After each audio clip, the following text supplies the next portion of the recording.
On the day loved ones are saying goodbye to Jane Bashara, 7 Action News investigators learned that an arrest is made in connection with her murder. Good evening. I'm Diana Lewis. And I'm Joanne Purton. We have live Team 7 coverage beginning with 7 Action News reporter Smitha Kaloki with the latest break in the murder investigation. Smitha, what can you tell us? Well, Joanne, we've got late word now that there is breaking news involving Joseph Gentz. He is the man who walked into this police department, and as we understand it now, multiple sources telling us that he has been arrested for having a serious and significant role in the murder of Jane Bashara. 1 week after she was reported missing by her husband, police seem to be narrowing in on Jane Bashara's attacker. The Grosse Pointe Park woman was reported missing by her husband late Tuesday night from their home. The next morning, her body was found in her SUV on Detroit's east side. Jane had been strangled. Since failing a polygraph test and being named as the person of interest in this case, Jane's husband, Bob, has been under strict scrutiny. While relatives have said he would never harm his beloved wife, there is new information into what appeared to be a troubled marriage. Sources say investigators have been speaking with a woman who was romantically linked with Bob Bashara. Action News spoke with her former colleagues at Wayne State University, where she once worked in the engineering department. They say Bashara would visit the office, not for business, just to see the woman. The 7 Action News investigators have also uncovered a real estate deal in which it is believed Bashara was buying the other woman a home. Again, Bob Bashara remains a person of interest in this case. He has not been arrested. Instead, a man named Joseph Gentz has been arrested once again after he walked into this police department, and sources telling us once again that he has admitted to having a serious and significant role in the murder of Jane Bashara. Live in Grosse Pointe Park, Smitha Kaloki, 7 Action News. Diana, Joanne? All right, Smitha, this is certainly a very painful day for the family. They're mourning the loss of Jane, but at the same time, there's an arrest. What are they saying?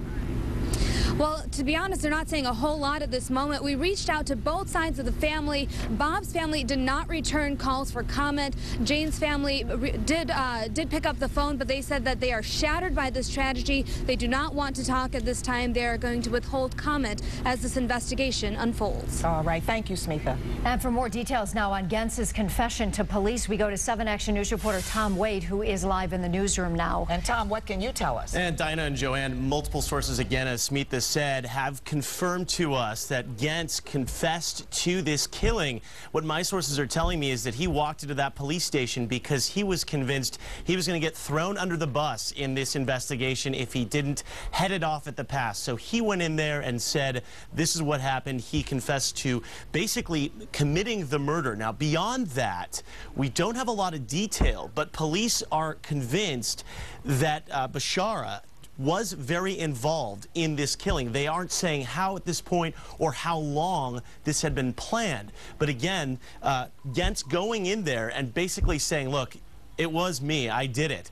But also saying, you know, Bashara was involved too. The question is how much of that will eventually create a case for police. So that's something they're looking at right now. They're combing over this entire confession. We'll have a lot more details, but that is the very latest right now from the newsroom. Back to you. And Tom, we're hearing that he is indeed cooperating with police, so more should be coming out. He is, but multiple detectives and people close to this investigation are telling us that his confession was sort of back and forth. So the involvement of Bashara at this point is unclear. And so that's kind of where they stand in terms of how much of a role both men played in this killing. Was Bashara in the house or where this happened? Was he there at the time of the killing? They're trying to determine that right now. Yeah, a lot of questions still to be answered, Tom. Thank you. Thank you, Tom. And we'll head now to Detroit Police Headquarters. 7 Action News reporter Dave Llewellyn has more details now on the Bashara investigation. Dave, I understand you've been talking to the Wayne County Prosecutor's Office this afternoon.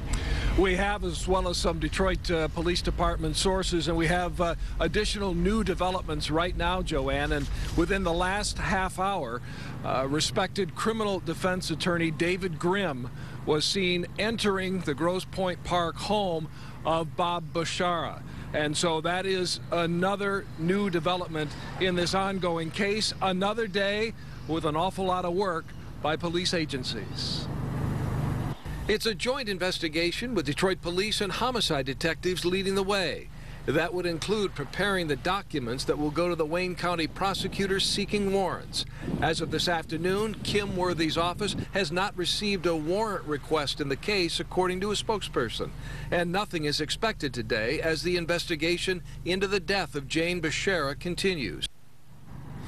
Now, police sources do say that there has been a conversation between police and an assistant prosecutor, but what is unknown at this hour is if that conversation had to do with specific aspect of this case or the investigation in general. For now, we are live outside Detroit Police Headquarters. Dave Llewellyn, 7 Action News. All right, thank you, Dave. And these are pictures from outside Jane Bashara's funeral. Friends and family said goodbye today at Grosse Pointe Memorial Church in Grosse Pointe Farms. Hundreds of people came to say goodbye, and pallbearers carried her ashes in a glass case. Some relatives spoke about Jane Bashara, but her husband apparently did not. After the funeral, mourners went to lunch at the Assumption Cultural Center in St. Clair Shores. Bob Bashara apparently blessed the meal. And we have much more coverage coming up tonight on 7 Action News. At 5:30, investigator Scott Lewis walks us through today's new developments. Also ahead, a law professor sits down with us to talk about where the process goes from here. Then on 7 Action News at 6, reporter Cheryl Choden talks to former neighbors of Joe Jentz who are terrified of him and are not surprised his name has come up in this investigation. And investigator Scott Lewis returns with new information on legal problems for Bob Bashara.